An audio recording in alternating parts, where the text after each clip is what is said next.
Object oriented programming में हमने पॉलीमार्फिज्म इन C plus plus को स्टार्ट किया हुआ था, जिसमें से आज हम देखने वाले हैं abstract class in C plus plus को। और अगर आपको पॉलीमार्फिज्म का बिल्कुल भी आइडिया नहीं है, तो इससे रिलेटेड मैं ऑलरेडी 3 वीडियोस बना चुका हूँ, जिनके लिंक आपको डिस्क्रिप्शन के अंदर मिल जाएंगे। आप चेकआउट कर सकते हैं। और आज हम देखने वाले हैं कि प्योर वर्चुअल फंक्शन क्या होता है, अब्स्ट्रैक्ट क्लास क्या होती है, और अब्स्ट्रैक्ट क्लास को समझने के लिए हम एक एग्जांपल प्रोग्राम भी देखने वाले हैं। और अगर आपने मेरी C plus plus programming series से रिलेटेड प्रीवियस वीडियोस को नहीं देखा, तो प्लेलिस्ट का लिंक आपको डिस्क्रिप्शन के अंदर मिल जाएगा। आप चेकआउट कर सकते हैं। अस्सलाम वालेकुम friends, welcome to technical Amar. So first of all हम देख लेते हैं कि प्योर वर्चुअल फंक्शन क्या होता है। A do nothing function is called pure virtual function. Do nothing function से मुराद क्या है? अगर हम एक ऐसा फंक्शन बनाते हैं जिसकी कोई भी बॉडी नहीं है, जिसकी कोई भी इम्प्लीमेंटेशन नहीं है, तो उसे हम कहते हैं डू नथिंग फंक्शन। और इसी तरह के फंक्शन को हम प्योर वर्चुअल फंक्शन भी कहते हैं। आगे प्रोग्राम में काफ़ी डिटेल में हम इस चीज़ को देखने वाले हैं। सो लास्ट स्लाइड में हमने देखा कि एक डू नथिंग फंक्शन जो होता है उसे हम क्या कहते हैं? Pure virtual function. So abstract class क्या होती है? एक ऐसी क्लास जिसके अंदर कम अज कम एक प्योर वर्चुअल फंक्शन हो, उसे हम कहते हैं एब्स्ट्रैक्ट क्लास। मतलब अगर किसी क्लास के अंदर कोई प्योर वर्चुअल फंक्शन होगा, कोई ऐसा फंक्शन होगा जिसकी हमने इम्प्लीमेंटेशन नहीं की, ठीक है, तो उस क्लास को हम क्या कहेंगे? अब्स्ट्रैक्ट क्लास कहेंगे। और अब्स्ट्रैक्ट क्लास का कभी भी ऑब्जेक्ट नहीं बनता। आई थिंक आपको ये चीज़ें कंफ्यूजिंग लग रही होंगी। सो आप क्या करें, वीडियो को फटाफट से लाइक करें और हम चलते हैं डेव सी प्लस प्लस पे और इन्हें देखते हैं प्रैक्टिकली। सो अब्स्ट्रैक्ट क्लास को समझने के लिए हम क्या करते हैं, यहाँ पे एक एग्जांपल प्रोग्राम बनाते हैं, जिसमें हम क्या करेंगे? Method overriding and virtual function को भी यूज़ करेंगे। सो अगर आपने मेरी प्रीवियस वीडियोस को नहीं देखा, mainly method overriding and virtual function से रिलेटेड जो वीडियोस थी, उन्हें अगर आपने नहीं देखा तो काइंडली आप क्या करें, उन वीडियोस को ज़रूर चेकआउट करें, क्योंकि वर्चुअल फंक्शन और मेथड ओवरराइडिंग का हम यूज़ अब्स्ट्रैक्ट क्लास के अंदर भी करने वाले हैं। जैसा कि हम मेथड ओवरराइडिंग और वर्चुअल फंक्शन के लिए एक एग्जांपल प्रोग्राम देखते आए हैं, बैंक अकाउंट वाला, उसी एग्जांपल को ही मैं क्या करता हूँ, यहाँ पे यूज़ करता हूँ अब्स्ट्रैक्ट क्लास को समझाने के लिए। सो मैं क्या करता हूँ, यहाँ पे एक क्लास बनाता हूँ बैंक अकाउंट। और इस क्लास के अंदर मैं क्या करता हूँ कि एक प्रोटेक्टेड मेंबर बनाता हूँ, जो कि होगा बैलेंस। और यहाँ पे मैं क्या करता हूँ, एक मेथड बनाता हूँ सेट बैलेंस, और इसमें हम बैलेंस लेंगे और उसे रखा देंगे बैलेंस वाले वेरिएबल के अंदर। सो अब मैं क्या करता हूँ, यहाँ पे एक ऐसा फंक्शन बनाता हूँ जिसकी कोई इम्प्लीमेंटेशन नहीं होगी, जिसकी कोई डेफिनेशन नहीं होगी। सो मैं क्या करता हूँ, यहाँ पे एक मेथड बनाता हूँ कैलकुलेट इंटरेस्ट। और क्योंकि मैं चाहता हूँ कि इसकी कोई इम्प्लीमेंटेशन ना हो, ये डू नथिंग फंक्शन हो, सो अगर मैं यहाँ पे सेमी कॉलन लगाऊंगा तो इसे हम कहते हैं मेथड डिक्लेरेशन। इससे क्या होगा, इससे कंपाइलर को ये समझ में आएगा कि हमने इसकी डेफिनेशन यहाँ पे इस क्लास के अंदर नहीं लिखी। क्योंकि हमने इस फंक्शन को डिक्लेयर कराया हुआ है, तो कंपाइलर समझेगा कि इसकी डेफिनेशन शायद हम क्लास के बाहर करने वाले हैं। जैसा कि आप जानते हैं कि जो मेथड है उसे हम क्लास के बाहर भी डिफाइन कर सकते हैं, स्कोप रेजोल्यूशन ऑपरेटर लगा के, यानी कि मेंबरशिप लेबल लगा के। इस पे भी मैं ऑलरेडी एक वीडियो बना चुका हूँ। सो अगर हम चाहते हैं कि इस फंक्शन की डेफिनेशन ना हो, ना तो हम क्लास के अंदर इसे डिफाइन करें और ना ही क्लास के बाहर इसे डिफाइन करें, तो हमें क्या करना पड़ेगा यहाँ पे? हमें एक स्पेशल सिंटैक्स यूज़ करना पड़ेगा। हमें यहाँ पे असाइनमेंट ऑपरेटर लगा के ज़ीरो लगाना पड़ेगा। अब कंपाइलर समझ जाएगा कि ये एक ऐसा फंक्शन है जिसकी कोई डेफिनेशन नहीं होगी। ना तो इसकी डेफिनेशन यहाँ पे हम मेंशन कर रहे हैं और ना ही क्लास के बाहर हम इसकी डेफिनेशन लिखने वाले हैं। सो ये चीज़ क्लियर है कि अब ये फंक्शन जो है ना कभी भी डिफाइन नहीं होगा। ओके हो गया। अब अगर इस फंक्शन की कोई डेफिनेशन ही नहीं है तो इस फंक्शन को कॉल कराने का कोई मतलब भी नहीं बनता। बट अगर हम चाहें तो इस क्लास का ऑब्जेक्ट बना के इस फंक्शन को कॉल कर सकते हैं। और अगर हम इस फंक्शन को कॉल करेंगे तो हमें एरर देखने को मिलेगा। क्यों? क्योंकि इस फंक्शन की कोई डेफिनेशन ही नहीं है। हमने मतलब कि ये जो ब्लॉक होता है ये भी नहीं बनाया, कुछ भी नहीं बनाया, हमने यहाँ पे असाइनमेंट ऑपरेटर लगा के ज़ीरो लगा दिया है। तो इससे कंपाइलर समझता है कि इसकी कोई डेफिनेशन नहीं होगी और अगर हम इसका ऑब्जेक्ट बनाएंगे और इस फंक्शन को कॉल करेंगे तो हमें एरर देखने को मिलेगा।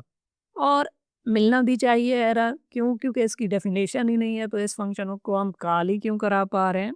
अब इस एरर को रोकने के लिए सी प्लस प्लस वालों ने एक रूल बनाया कि अगर आप एक ऐसा फंक्शन बनाते हैं जिसकी कोई डेफिनेशन नहीं है, वो फंक्शन डू नथिंग फंक्शन है, तो उस क्लास का आप ऑब्जेक्ट नहीं बना सकते। आप उस क्लास का ऑब्जेक्ट नहीं बना सकते। क्यों? क्योंकि उसके अंदर एक ऐसा फंक्शन है जो कि डू नथिंग फंक्शन है। अगर आप उसका ऑब्जेक्ट बनाएंगे तो आप इस फंक्शन को कॉल करेंगे तो एरर मिलेगा। तो एक चीज़ तो यहाँ पे क्लियर हुई कि अगर हम डू नथिंग फंक्शन बनाते हैं तो उस क्लास का हम ऑब्जेक्ट नहीं बना सकते। बट आप सोचें, चलो ठीक है हमने इसे डू नथिंग फंक्शन बनाया और इस क्लास का अब ऑब्जेक्ट नहीं बन सकता। बट अगर मैं इस क्लास को इनहेरिट कर लूँ, इसकी कोई चाइल्ड क्लास बना के, तो क्या होगा? फॉर एग्जांपल यहाँ पे मैं एक क्लास बनाता हूँ करंट अकाउंट के नाम से। करंट अकाउंट, और इसमें मैं क्या करता हूँ कि बैंक अकाउंट क्लास को इनहेरिट कर लेता हूँ। अब क्या होगा? अब अगर मैं करंट अकाउंट क्लास का ऑब्जेक्ट बनाऊंगा तो करंट अकाउंट क्लास के ऑब्जेक्ट की मदद से भी मैं क्या कर सकता हूँ? इस फंक्शन को एक्सेस कर सकता हूँ। फिर से क्या होगा? यहाँ पे एरर देखने को मिलेगा। क्यों? क्योंकि ये तो एक डू नथिंग फंक्शन है। अब मैं क्या कर पा रहा हूँ? चाइल्ड क्लास के ऑब्जेक्ट की मदद से इसे कॉल करा पा रहा हूँ। इसका मतलब ये हुआ कि अगर हम बेस क्लास के अंदर एक डू नथिंग फंक्शन बनाते हैं तो हमें क्या करना चाहिए? चाइल्ड क्लास के अंदर उस फंक्शन की ओवरराइडिंग करानी चाहिए। क्योंकि अगर हम यहाँ पे चाइल्ड क्लास के अंदर इसकी ओवरराइडिंग कराएंगे, अगर हम इस फंक्शन की ओवरराइडिंग कराएंगे तो अब चाइल्ड क्लास की मदद से भी हम इसे एक्सेस नहीं कर पाएंगे। क्योंकि चाइल्ड क्लास के की मदद से अगर हम कैलकुलेट इंटरेस्ट फंक्शन को एक्सेस करेंगे तो क्या होगा? चाइल्ड वाला कैलकुलेट इंटरेस्ट फंक्शन कॉल होगा, पेरेंट वाला कॉल ही नहीं होगा। इसे हम क्या कहते हैं? Method overriding.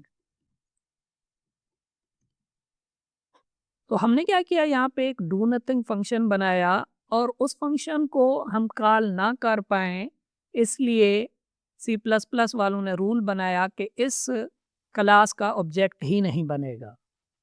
ठीक है।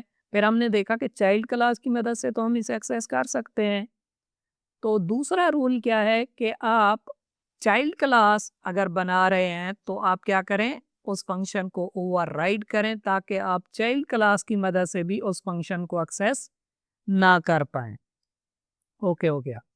अब थर्ड पॉइंट यहाँ पे एक और भी आता है जो कि हमने वर्चुअल फंक्शन के केस में देखा था कि अब अगर मैं क्या करता हूँ यहाँ पे, मैं ये करता हूँ कि मैं करंट अकाउंट क्लास जो है उसका एक ऑब्जेक्ट बनाता हूँ सी ए के नाम से।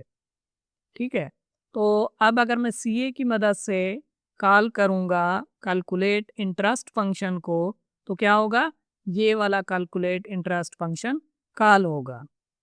बट अगर मैं चाहूँ, ठीक है, तो मैं बैंक अकाउंट क्लास का ऑब्जेक्ट बना के क्या कर सकता हूँ, ये इसका ऑब्जेक्ट नहीं, सॉरी, इसका पॉइंटर बना के मैं क्या करता हूँ, इसका पॉइंटर बनाता हूँ बीए के नाम से। अब मैं चाहूँ तो बीए के अंदर क्या करा सकता हूँ, एड्रेस रखा सकता हूँ सीए का, यानी कि चाइल्ड क्लास के ऑब्जेक्ट का मैं एड्रेस रखा सकता हूँ पेरेंट क्लास के पॉइंटर के अंदर। अब अगर मैं ऐसा करूँगा तो मुझे क्या करना पड़ेगा, यहाँ पे बीए की मदद से एरो ऑपरेटर लगा के कैलकुलेट इंटरेस्ट फंक्शन को कॉल करना पड़ेगा। और अगर मैं ऐसा करूँगा तो अर्ली बाइंडिंग की वजह से क्या होगा, कंपाइलर देखेगा पॉइंटर को और कंपाइलर पॉइंटर के टाइप को देखेगा। अब पॉइंटर का टाइप क्या है, बैंक अकाउंट, तो कंपाइलर क्या करेगा, पेरेंट क्लास वाले कैलकुलेट इंटरेस्ट फंक्शन को कॉल कराएगा, क्योंकि वो पॉइंटर को देख रहा है और पॉइंटर है बैंक अकाउंट का, इसीलिए बैंक अकाउंट वाला कैलकुलेट इंटरेस्ट फंक्शन चल जाएगा, जो कि हम नहीं चाहते। तो तीसरा ऑप्शन ये हो जाता है कि आप पेरेंट क्लास का पॉइंटर बना के चाइल्ड क्लास का ऑब्जेक्ट का एड्रेस उसमें रखा सकते हैं और उसकी मदद से अगर आप कॉल कराएंगे तो पेरेंट वाला चलेगा। पेरेंट वाला चलेगा तो यहाँ पे एरर आएगा, क्योंकि हम पेरेंट वाले फंक्शन को चलाना ही नहीं चाहते, क्योंकि वो डू नथिंग फंक्शन है। तो इसके लिए हमने देखा था कि अगर हम चाहते हैं कि पॉइंटर की मदद से, पेरेंट क्लास के पॉइंटर की मदद से अगर हम एक फंक्शन को कॉल कराएं और उसकी अर्ली बाइंडिंग नहीं बल्कि लेट बाइंडिंग हो और जिसका एड्रेस रखाया गया था, ठीक है, उसकी बेस पे फंक्शन कॉल हो और सीए की बेस पे अगर कॉल होगा फंक्शन, तो ये वाला कैलकुलेट इंटरेस्ट चलेगा। तो अगर हम लेट बाइंडिंग कराना चाहते हैं तो हम क्या कर सकते हैं, यहाँ पे वर्चुअल फंक्शन बना सकते हैं। हम यहाँ पे कीवर्ड लिखेंगे वर्चुअल, तो क्या होगा, लेट बाइंडिंग होगी। लेट बाइंडिंग होगी तो यहाँ पे ऑब्जेक्ट के एड्रेस को देखा जाएगा और ऑब्जेक्ट का जो एड्रेस है वो करंट अकाउंट का ऑब्जेक्ट है, तो ये वाला फंक्शन चलेगा। तो इसलिए हमें यहाँ पे जो डू नथिंग फंक्शन है उसे क्या बनाना चाहिए, वर्चुअल बनाना चाहिए। तो एक ऐसा फंक्शन जो कि डू नथिंग फंक्शन है और वर्चुअल फंक्शन है, इसी फंक्शन को हम कहते हैं pure virtual function. Pure virtual function. तो आई होप कि आपको प्योर वर्चुअल फंक्शन का आइडिया हो गया होगा। और अगर आपने अभी तक वीडियो को लाइक नहीं किया तो क्या कर रहे हो भाई, वीडियो को फटाफट से लाइक करो, क्योंकि वीडियो को लाइक करना बिल्कुल फ्री है। आपके वीडियो लाइक करने से हमें मोटिवेशन मिलती है और हम आपके लिए इस तरह की इंफॉर्मेटिव वीडियोस लाते रहते हैं। सो प्योर वर्चुअल फंक्शन क्या होता है, एक ऐसा डू नथिंग फंक्शन होता है जो कि वर्चुअल भी होता है ताकि इसकी लेट बाइंडिंग हो और चाइल्ड क्लास वाला मेथड चल सके। तो अब हम देख लेते हैं कि अब्स्ट्रैक्ट क्लास क्या होती है। अब्स्ट्रैक्ट क्लास एक ऐसी क्लास होती है जिसके अंदर कम अज कम एक प्योर वर्चुअल फंक्शन हो। तो अब ये जो बैंक अकाउंट क्लास है ये एक अब्स्ट्रैक्ट क्लास है। क्यों? क्योंकि इसके अंदर एक प्योर वर्चुअल फंक्शन मौजूद है। अब जब भी हम एक प्योर वर्चुअल फंक्शन बनाते हैं या अब्स्ट्रैक्ट क्लास बनाते हैं तो उसमें दो तीन कंडीशंस होती हैं। फर्स्ट ऑफ ऑल, तो जो प्योर वर्चुअल फंक्शन है, कम से कम एक प्योर वर्चुअल फंक्शन तो होना ही चाहिए क्लास के अंदर। अगर होगा तो वो अब्स्ट्रैक्ट क्लास होगी, ठीक है। सेकंड कंडीशन क्या होती है कि जो अब्स्ट्रैक्ट क्लास होती है उसका कभी भी ऑब्जेक्ट नहीं बनता। हम बैंक अकाउंट क्लास का कभी भी ऑब्जेक्ट नहीं बना सकते, ठीक है। अगर हम बैंक अकाउंट क्लास का ऑब्जेक्ट नहीं बनाएंगे तो इसमें एक दो कंडीशनें और भी हैं। फर्स्ट ऑफ ऑल, तो कम से कम एक प्योर वर्चुअल फंक्शन हो, तो फिर हम उसे कहेंगे अब्स्ट्रैक्ट क्लास। दूसरे नंबर पे कभी भी अब्स्ट्रैक्ट क्लास का ऑब्जेक्ट नहीं बनेगा। इसी दूसरी कंडीशन में एक चीज़ और आती है कि अगर इस क्लास का कभी ऑब्जेक्ट ही नहीं बनेगा तो इसके जो बाकी मेंबर्स हैं जैसे सेट बैलेंस, जैसे बैलेंस, इन्हें हम किस तरह से एक्सेस करेंगे क्योंकि ऑब्जेक्ट तो बनेगा नहीं। तो हम इन्हें एक्सेस करेंगे चाइल्ड क्लास की मदद से। अब चाइल्ड क्लास की मदद से अगर हम इन्हें एक्सेस करेंगे तो मतलब चाइल्ड क्लास का बनना भी ज़रूरी है। ठीक है, अब चाइल्ड क्लास का बनना अगर ज़रूरी है तो उसके अंदर मेथड ओवरराइडिंग करना भी ज़रूरी है, क्योंकि अगर हम मेथड ओवरराइडिंग नहीं करेंगे तो चाइल्ड क्लास की मदद से ये वाला फंक्शन कॉल हो जाएगा और ये फंक्शन कॉल होगा तो एरर हमें देखने को मिलेगा क्योंकि डू नथिंग फंक्शन को हम कॉल नहीं करा सकते। सो आई होप कि आपको समझ आ रही होगी कि एब्स्ट्रैक्ट क्लास क्या है, जिसमें कम से कम एक प्योर वर्चुअल फंक्शन हो और एब्स्ट्रैक्ट क्लास का कभी ऑब्जेक्ट नहीं बनता। ठीक है, और क्योंकि एब्स्ट्रैक्ट क्लास के अंदर बाकी कुछ मेथड्स या प्रॉपर्टीज़ भी हो सकती हैं, उन्हें हमें एक्सेस करना है तो हमें चाइल्ड क्लास बनानी पड़ेगी और चाइल्ड क्लास बनानी पड़ेगी तो उसमें मेथड ओवरराइडिंग भी करानी पड़ेगी। ठीक है, और अगर आप चाहते हैं कि आप जो चाइल्ड क्लास है उसके अंदर भी इसकी डेफिनेशन ना लिखें तो आपको क्या करना पड़ेगा, आपको इस फंक्शन को भी प्योर वर्चुअल फंक्शन बनाना पड़ेगा अगर आप चाहते हैं कि इस क्लास के अंदर आपको इसकी डेफिनेशन नहीं लिखनी। तो आप क्या करें, इसे भी प्योर वर्चुअल फंक्शन बनाएं। ठीक है, और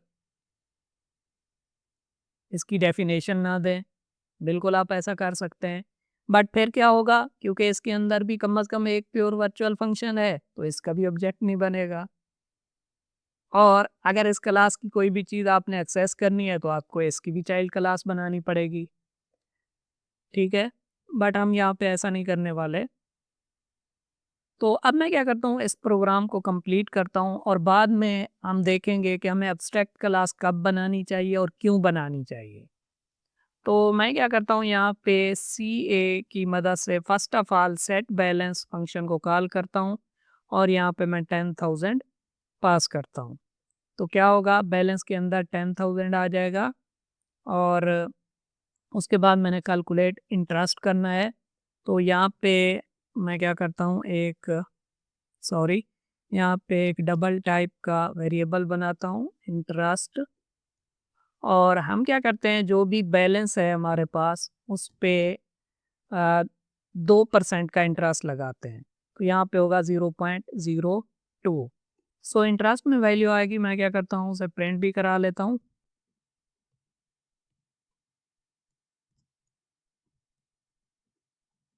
सो इस तरह हमने क्या किया कि यहाँ पे फंक्शनैलिटी को इम्प्लीमेंट किया, कैलकुलेट इंटरेस्ट वाली फंक्शनैलिटी को, और यहाँ पे क्योंकि हम इसे प्योर वर्चुअल फंक्शन बनाने लगे थे तो मैंने यहाँ पे सेमीकोलन लगाया था, इसे हम इरेज कर देते हैं और यहाँ पे क्लास के एंड होने पे सेमीकोलन लगाते हैं। और अब मैं क्या करता हूँ, इसे कंपाइल एंड रन करता हूँ। सो यहाँ पे 10,000 पे अगर 2% के हिसाब से इंटरेस्ट लगेगा तो वो आई थिंक आएगा 200 रुपये। सो आप यहाँ पे देख सकते हैं कि हमें शो हो रहा है current account interest is 200।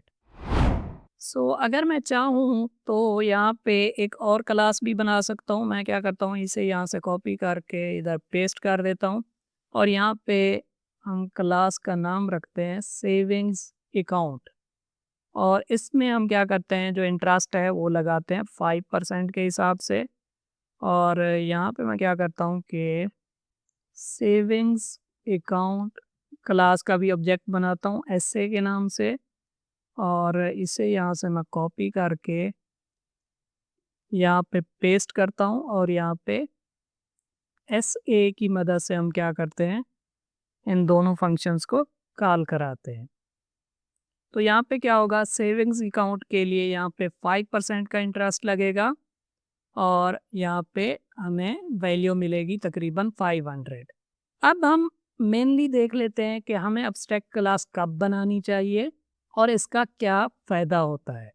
First of all तो आप ये देखें कि हमने अकाउंट जो ओपन करवाया वो करंट अकाउंट भी हो सकता है और सेविंग्स अकाउंट भी हो सकता है, और करंट अकाउंट में भी एक फंक्शनैलिटी होती है कैलकुलेट इंटरेस्ट वाली, और सेविंग्स अकाउंट में भी फंक्शनैलिटी होगी कैलकुलेट इंटरेस्ट वाली। अब ये जो सेविंग अकाउंट है या फिर करंट अकाउंट है, अगर हम इसे जनरलाइज करें तो इसकी जो मेन कैटेगरी होगी वो होगी बैंक अकाउंट। और करंट अकाउंट में हम देखें तो हमें कैलकुलेट इंटरेस्ट की भी ज़रूरत है और सेविंग्स अकाउंट में भी कैलकुलेट इंटरेस्ट की ज़रूरत है। करंट अकाउंट में भी कोई ना कोई बैलेंस होगा और सेविंग अकाउंट में भी कोई ना कोई बैलेंस होगा। ठीक है, तो बैलेंस जो है वो प्रॉपर्टी हमें दोनों में चाहिए, दोनों अकाउंट्स में। और सेट बैलेंस करंट अकाउंट में भी फंक्शन होना चाहिए और सेविंग अकाउंट में भी सेट बैलेंस फंक्शन होना चाहिए। तो अब यहाँ पे जो बैलेंस है या सेट बैलेंस है, ये जो चीज़ें ये कॉमन है दोनों क्लासेस के अंदर। तो हम चाहेंगे कि कोई ऐसी जनरलाइज क्लास हो जिसके अंदर हम ये चीज़ें रख सकें, यानी कि balance, set balance, get balance वगैरह। ये चीज़ हम एक जनरलाइज क्लास के अंदर रख पाएँ और जब हम करंट अकाउंट क्लास बनाएं या फिर सेविंग्स अकाउंट क्लास बनाएं तो इन क्लासेस के अंदर हम उन चीज़ों को यूज़ कर पाएँ और कोड डुप्लीकेशन ना हो। तो हम क्या कर सकते हैं, एक जनरलाइज क्लास बना सकते हैं बैंक अकाउंट, जिसके अंदर हम balance, set balance, get balance वगैरह ये फंक्शंस रखा सकते हैं। और ये तमाम फंक्शंस हमें करंट अकाउंट और सेविंग अकाउंट क्लास के अंदर भी चाहिए। तो हमने क्या किया, इस क्लास को जनरलाइज किया और इसे हमने करंट अकाउंट और सेविंग अकाउंट क्लास के अंदर यूज़ किया। ठीक है, इसी तरह एक और एग्जांपल हो सकती है कि हमारे पास एक क्लास है स्टूडेंट और एक क्लास है टीचर। अब स्टूडेंट क्लास के अंदर भी स्टूडेंट का नेम होगा, एज, एड्रेस वगैरह होगी और टीचर क्लास के अंदर भी ये दोनों तीनों चीज़ें होंगी। तो हमें क्या करना चाहिए, हमें एक जनरलाइज क्लास बनानी चाहिए पर्सन, जिसके अंदर नेम, एज, एड्रेस वगैरह होगा और हम स्टूडेंट क्लास के अंदर भी उसे यूज़ कर लेंगे और टीचर क्लास के अंदर भी हम उसे यूज़ कर लेंगे। तो इस तरह हम एक जनरलाइज क्लास बना सकते हैं। तो इस केस में भी हमने जनरलाइज क्लास बनाई बैंक अकाउंट और स्टूडेंट वाले केस में हमने जनरलाइज क्लास बनाई पर्सन। अब इन दोनों केसेस में हमें पर्सन की डिटेल नहीं चाहिए। अगर हम दूसरे केस में स्टूडेंट वाले केस में देखते हैं, हमें स्टूडेंट और टीचर की चाहिए, पर्सन की तो हमें डिटेल चाहिए ही नहीं। ठीक है, तो हमने वो जनरलाइज क्लास बनाई और उसे हमने एब्स्ट्रैक्ट क्लास बना दिया ताकि उसका ऑब्जेक्ट ही नहीं ना बने, क्योंकि हमें पर्सन की डिटेल ही नहीं चाहिए। तो इसी तरह इस सिनेरियो में हमने बैंक अकाउंट क्लास बनाई जिसमें कुछ कॉमन चीज़ें थी जो कि हम करंट अकाउंट और सेविंग अकाउंट में लाना चाहते थे, तो हमने बैंक अकाउंट क्लास बना ली। लेकिन खाली अगर हम बैंक अकाउंट क्लास का ऑब्जेक्ट बनाएंगे, ठीक है, तो उसका कोई फ़ायदा ही नहीं है, वो हमें चाहिए ही नहीं। क्यों? क्योंकि करंट या तो अकाउंट होगा करंट अकाउंट या सेविंग अकाउंट, खाली बैंक अकाउंट की तो हमें डिटेल नहीं चाहिए ना। तो हम यहाँ पे क्या करेंगे, अब्स्ट्रैक्ट क्लास बनाएंगे बैंक अकाउंट क्लास और उसे जनरलाइज कर लेंगे और उसका ऑब्जेक्ट बनेगा ही नहीं। अच्छा, दूसरा क्या होता है, अब्स्ट्रैक्ट क्लास बना के एक दूसरी चीज़ भी हम इम्प्लीमेंट करते हैं, वो ये होती है कि हम प्योर वर्चुअल फंक्शन बना लेते हैं। जब हम प्योर वर्चुअल फंक्शन बनाते हैं तो असल में हम चाइल्ड क्लास पे ये चीज़ इम्प्लीमेंट कराना चाह रहे हैं कि भाई आप बाकी जो भी फंक्शनैलिटी करते रहो, बट आपको ये फंक्शन तो बनाना ही पड़ेगा, कैलकुलेट इंटरेस्ट वाला। ये तो आपने बनाना ही बनाना है। ठीक है? तो ऐसी कोई भी फंक्शनैलिटी हो सकती है। अब हमने करंट अकाउंट और सेविंग अकाउंट पे ये चीज़ थोप दी है कि भई आपने कैलकुलेट इंटरेस्ट बनाना है, मेथड की ओवरराइडिंग होगी, ये तो आपको बनाना ही पड़ेगा। क्योंकि अब हो सकता है करंट अकाउंट कोई और डेवलपर बना रहा हो और वो उसमें कैलकुलेट इंटरेस्ट वाला फंक्शन ही ना बनाए। तो करंट अकाउंट में कैलकुलेट इंटरेस्ट का फंक्शन नहीं होगा तो उसका कोई फ़ायदा ही नहीं होगा। क्यों? क्योंकि कैलकुलेट इंटरेस्ट तो लाज़मी होना चाहिए, इंटरेस्ट तो होता ही है अकाउंट पे। तो हम क्या कर रहे हैं, एक तो क्लास को जनरलाइज़ करके बना रहे हैं, एब्स्ट्रैक्ट क्लास, और हम चाह रहे हैं कि उसका कोई ऑब्जेक्ट ना बने क्योंकि हमें वो चाहिए ही नहीं उसकी फंक्शनैलिटी। हम बस चाइल्ड क्लास में उसकी फंक्शनैलिटी लाना चाहते हैं। तो हम क्या करना चाहते हैं, इनहेरिट करके चाइल्ड क्लास के अंदर वो फंक्शनैलिटी लाना चाहते हैं। दूसरा, कुछ चीज़ें हम इम्पोर्टेंट करना चाहते हैं कि भई जो भी चाइल्ड क्लास बनाएगा वो ये फंक्शनैलिटी इम्प्लीमेंट करेगा, ये ज़रूरी है। आप इसे स्किप नहीं कर सकते। ठीक है? तो इस तरह ये कुछ फ़ायदे हैं एब्स्ट्रैक्ट क्लास बनाने के। कि एक तो आप जनरलाइज़ करते हैं चीज़ों को ताकि चाइल्ड में आप उन चीज़ों को यूज़ कर पाएँ। दूसरा, आप चाइल्ड क्लास पे ये लाज़िम कर देते हैं कि ये चीज़ें वो इम्प्लीमेंट करें। और तीसरा ये है कि आप जो जनरलाइज़ क्लास बना रहे हैं उसका कोई यूज़ ही नहीं है, मतलब कि उसके ऑब्जेक्ट बनाने की कोई ज़रूरत नहीं है, कि इंडिविजुअली उसकी कोई अहमियत नहीं है। सो आई होप कि आपको एब्स्ट्रैक्ट क्लास का आइडिया हो गया होगा, और अगर आपका कोई भी डाउट रहता है तो आप कमेंट सेक्शन में बता सकते हैं। और अगर आपको वीडियो अच्छी लगी है तो आप कमेंट सेक्शन में ज़रूर मुझे बताएं। और ऑब्जेक्ट ओरिएंटेड प्रोग्रामिंग से रिलेटेड और भी बहुत सी वीडियोस आने वाली हैं। सो आप क्या करें, मेरी C plus plus tutorial for beginners वाली प्लेलिस्ट को यहाँ से एक्सेस करें। इस प्लेलिस्ट के अंदर मैंने तमाम टॉपिक्स को सीक्वेंस में कवर किया हुआ है। और अगर आप जस्ट ऑब्जेक्ट ओरिएंटेड प्रोग्रामिंग से रिलेटेड वीडियोस को देखना चाहते हैं तो आप मेरी ऑब्जेक्ट ओरिएंटेड प्रोग्रामिंग वाली प्लेलिस्ट को भी यहाँ से एक्सेस कर सकते हैं। और अगर आप सी प्लस प्लस से रिलेटेड एग्जाम्पल प्रोग्राम्स को देखना चाहते हैं तो आप मेरी C plus plus example program वाली प्लेलिस्ट को भी यहाँ से एक्सेस कर सकते हैं। इस प्लेलिस्ट के अंदर मैंने तमाम टॉपिक से रिलेटेड एग्जाम्पल प्रोग्राम्स को कवर किया हुआ है। इन तीनों प्लेलिस्ट के लिंक आपको डिस्क्रिप्शन के अंदर भी मिल जाएंगे और आई बटन के अंदर भी मिल जाएंगे, आप चेकआउट कर सकते हैं। सो कैसी लगी आपको वीडियो? अगर वीडियो अच्छी लगी हो तो वीडियो को लाइक करें और चैनल को सब्सक्राइब करें। Thank you.